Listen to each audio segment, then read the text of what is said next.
Donc, ça, c'est l'œuvre même du Saint-Esprit. Aujourd'hui encore, ce même Saint-Esprit veut agir dans les difficultés que vous traversez aujourd'hui.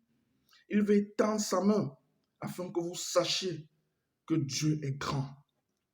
Il m'était arrivé à plusieurs reprises de voir des publications que des gens ont faites sur Facebook. La première que j'ai d'abord vue, c'était des policiers qui étaient à genoux, qui étaient en train de prier Dieu. N'est-ce pas merveilleux? Des policiers qui doivent représenter l'autorité se sont inclinés devant la plus grande et la plus haute de toutes les autorités, Jésus-Christ. C'est pour cela, ne cessons pas d'intercéder pour les gens.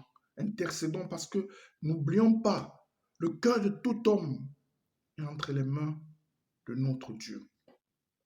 Et une autre publication que j'avais vue concernant la situation actuelle qui se passe entre la crise, autant pour moi qui se passe entre l'Ukraine et la Russie, cette crise, j'ai vu une autre publication qui disait que 800 000 personnes sont venues à Dieu en Ukraine. Vous voyez, malgré tout ce qui se passe là-bas, malgré les luttes, malgré la guerre, Dieu agit toujours. Pour qu'on sache que c'est lui qui tient toutes les circonstances entre ses mains. Aujourd'hui, levons nos yeux vers ce Dieu-là, parce que lui seul est digne, lui seul est fidèle. Jésus-Christ n'a pas changé. Il veut encore que nous nous soumettons à lui, que nous nous soumettons à son autorité et que nous sachions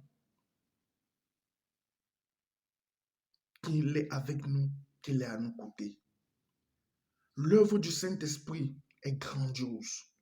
C'est elle qui intervient dans nos vies de diverses manières. Sachons en toutes choses que dans tous nos combats, le Saint-Esprit nous précède. C'est le message que je voulais donner à chacun d'entre nous. Que Dieu vous bénisse. Shalom.